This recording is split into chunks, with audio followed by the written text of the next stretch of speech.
प्रिय भक्तों, जय श्री राम। आज हम भक्तमाल कल्याण से सुनाएंगे महाराज भर्तहरि की कथा। योगी राज भर्तहरि का पवित्र नाम वैराग्य का ज्वलंत प्रतीक है।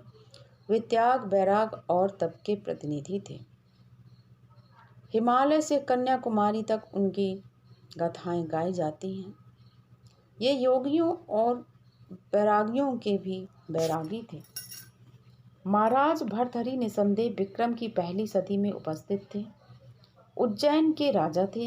इनके पिता महाराज गंधर्वसेन बहुत योग्य शासक थे। उनके दो विवाह हुए। पहले से महाराज भर्तहरि और दूसरे से महाराज विक्रमादित्य हुए थे।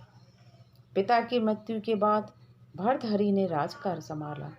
विक्रम के सबल कंधों पर शासन भार रखकर वे निश्चिंत हो गए। ये उनका जीवन कुछ विलासी हो गया। ये असाधारण कवि और राजनीतिक तथा संस्कृत के प्रकांड पंडित थे। इन्होंने अपने पांडित्य, नीति का, काव्य ज्ञान का सदुपयोग श्रृंगार और नीतिपूर्ण रचना में किया।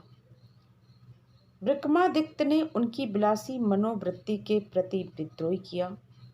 देश उस समय विदेशी आक्रमण से भयाक्रांत था। समाज और धर्म पर बौद्ध धर्म के विकृत रूप का तांडव होता रहा था। भर्तहरि ने विक्रमादित्य को राज से निर्वासित कर दिया, पर समय सबसे अधिक बलवान होता है। विधाता ने भर्तहरि के मस्तक पर योग भी लिखी थी। उन्हें एक दिन जब ये पता चला कि जिस पिंगला को वो प्राणों से भी प्रिय समझते हैं, वे तो काली नागिन है, वह तो अश्वशाला के अध्यक्ष के प्रेम में पास में आबद्ध है, उनको वैराग हो गया।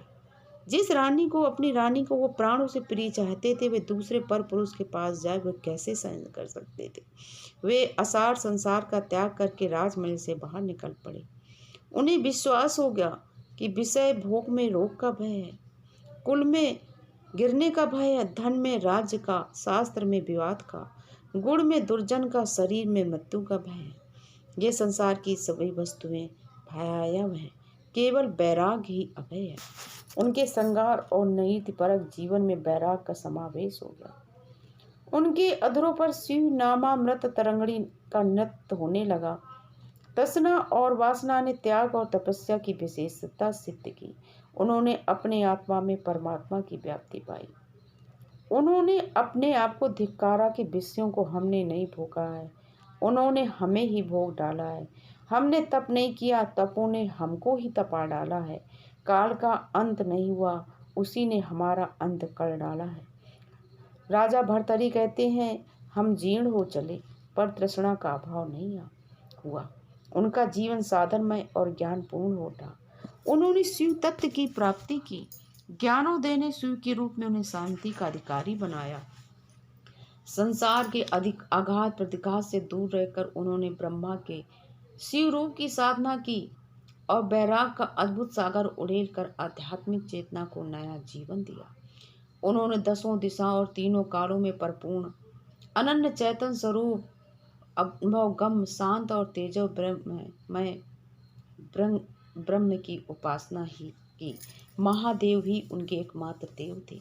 वे आशा की कर्म नाशा से पार होकर भक्ति की भागीरथी में गोते लगाते चले। उन्होंने वैराग शतक की रचना की। व्याकरण शास्त्र का परम प्रसिद्ध ग्रंथ वाक्पदी उनके महान पांडित्य का परिचायक है। वो इतने बड़े योगी थे कि बड़े बड़े साधु संत योगी उनके सामने उनका साथ पाने के लिए तरसते थे और उनसे सत्संग करते थे। उनकी समाधि आज अलवर राज्य के एक सघन वन में अब भी विद्यमान है। उसके 7वें दरवाजे पर एक अखंड दीपक जलता रहता है, जो कि आज से जब विक्रम संवत नहीं प्रारंभ हुआ था तब से आज तक जलता चला आ रहा है। भर्तहरि महाराज के समय से उसे भर्तहरि की ज्योति स्वीकार किया जाता है। भर्तहरि महान शिव भक्त और सिद्ध योगी थे। भक्तों, राजा भर्तहरि, जो इससे कि आप भी परिचित होंगे, भगवान के परम भक्त थे। ये भगवान की सत्य कथाएं हैं, आप सुने और उनके ज्ञान की बातें सुने कि संसार में कुछ भी नहीं है, सिर्फ भगवान ही है और उनकी साधना ही परम भक्ति है। जय